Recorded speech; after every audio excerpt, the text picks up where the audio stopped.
Part 3. Winter 1985, rural Saskatchewan. Through his bedroom window, 15-year-old Leon Smuk watches his cousin Doug skating on the outdoor rink. It's Saturday, 6 a.m., Leon could sleep in until 6:30, his Uncle Joe allowing an extra 30 minutes of sleep on the weekends, but Leon's internal clock is primed for the 6 a.m. wake-up call. Leon writes a letter home to his mother, a tradition he started upon arrival to Saskatchewan and farm life. Dear Mother, I've lived in Canada exactly 6 months today. I think I'm finally getting used to the lifestyle, and more importantly how to handle Uncle Joe. Last week he asked me to turn my Commodore 64 off at night because it's a waste of electricity. I considered explaining, in detail, about how the lights he uses to illuminate Doug's outdoor rink consume considerably more energy than my computer, but I restrained myself. Like you told me before I left home, some arguments are not worth it. Besides, I found a workaround by installing a kill switch on the back of the computer for the lights and speaker. When I'm coding I turn the lights on, and if Joe comes into my room everything looks and sounds normal. Then, when I need to compile my code or run calculations that take up most of the night, I kill the lights and let the computer run in silent mode. Uncle Joe hasn't noticed, best of both worlds in my opinion. School is fine, most of the teachers are similar to the homeland and only teach the bare minimum and are annoyed by thought-provoking questions during their lessons. The only exception is my physics and calculus teacher Black Mike. No one calls him that to his face, but everyone knows the nickname and the stories behind it. I should mention he's white, not black, but he has a large black beard and hair like Einstein, but dark and greasy. Black Mike is the largest person in the school and he uses it to his advantage every day to terrorize any student he catches running in the hall or talking too loud or too long at their lockers. His normal move is to grab the male students by the shirt and push them against the locker. On occasion he slides them up the locker, like the Graviton ride I told you about when we went to the Calgary Stampede. Please reread that letter if you don't remember. Anyway, Black Mike doesn't eat with the other teachers, he runs the detention room instead, a completely silent experience. On Friday I was sent to detention. The biology teacher disagreed with my alternate view of evolution, one based on physics instead of blood. She said I wasted the entire class's time. I disagreed, but nonetheless I ended up in detention, and for the first time detention was empty of other students and I was alone with Black Mike, and instead of silence we talked physics. I won't bore you with the details, but he did tell me he takes the bus to Calgary once a month to read the current journals in various sciences. He offered to bring me back some old issues. I think he has a secret. The rumor around school and also by Uncle Joe is that he goes to Calgary to gamble and party. But if he wanted to stop that rumor he could just tell others what he told me, no? Maybe he doesn't care? Maybe he's too smart to care? I definitely think he should be more than a teacher of physics, but he seems content. On another note, my ice hockey skills are no better, my skating still sucks, but Doug and his friends let me play goalie, which is fine, I enjoy it, although I rarely stop a puck. However, I like to believe I'm increasing their confidence by allowing the constant goals.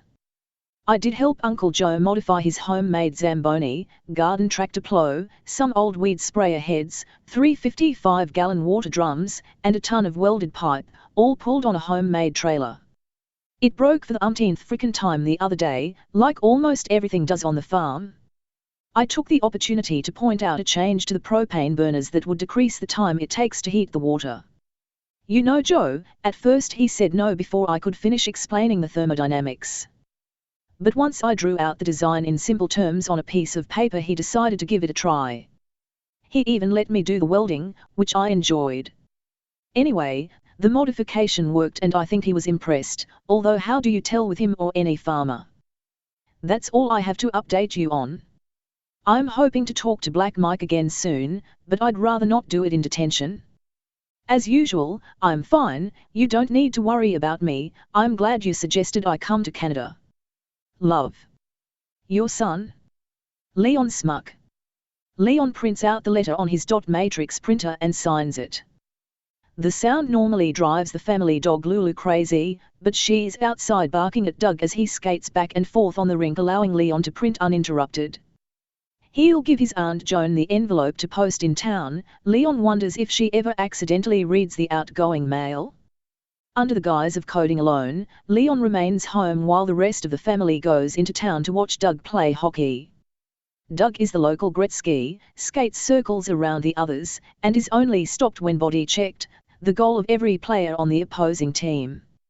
Doug's success is based on the nearly full-sized rink Uncle Joe keeps maintained for him. Doug practices whenever he wants, compared to the other players who skate only a few times a week.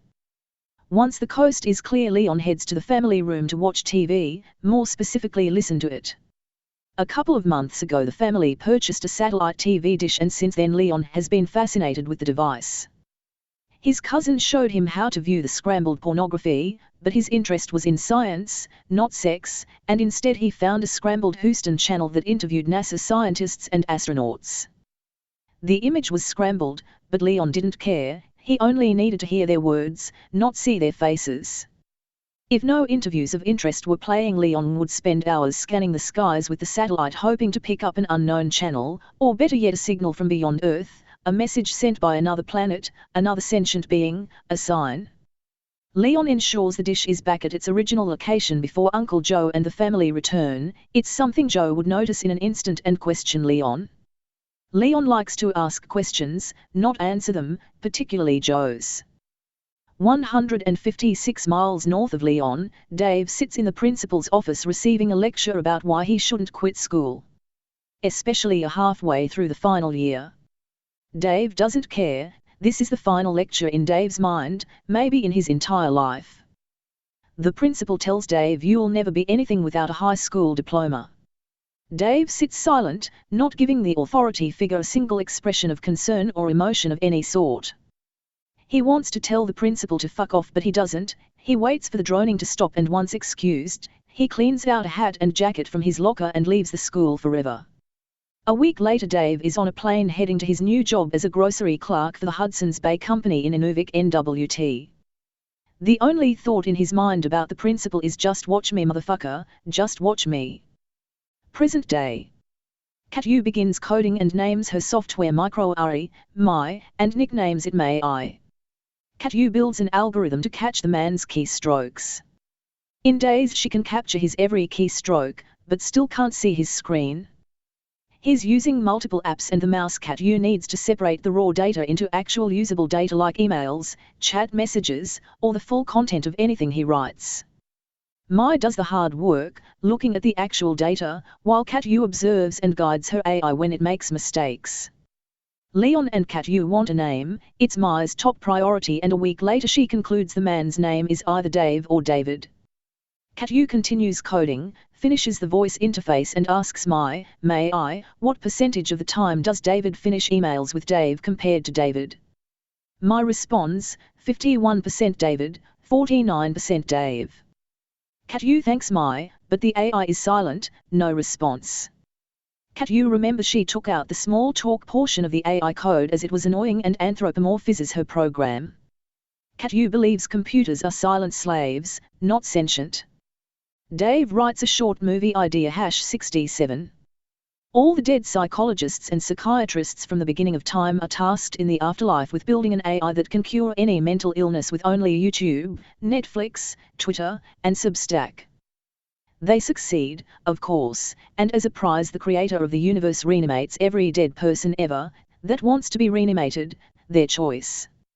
Unfortunately, their achievement puts every psychologist and psychiatrist alive on the planet out of work. No need for any of them. All it takes to cure depression is an internet connection and some free time. In fact, the more free time, the faster you heal. That is the brilliance of the algorithm. Dave sits at his desk and writes his plan for the last 3 days of November and all of December. 1. Do some shit. 2. Write some shit. 3. Lose weight. 3.1 Walk 5-10 km per day. 3.2 Go back on keto once your welfare/disability check arrives. Eat whatever until then, it makes no difference. 4. Sleep. 5. Forget life. Hearing aid appointment, don't forget, set an alarm. Dave receives a hearing aid to help with his severe tinnitus. The device masks the perceived loud ringing with white noise at a level equal to the annoying tone and begins to give him some relief, although he's disappointed because the audiologist said it may take years before any noticeable lasting improvement. Dave doesn't feel like he'll last years, but he has no choice, it's the only option available for his condition. On New Year's Eve, Dave's father dies.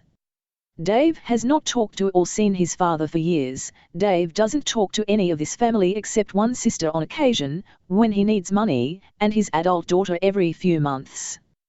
Option 1, a week later Dave reads his father's obituary. It's crap, it's bullshit, it pisses Dave off.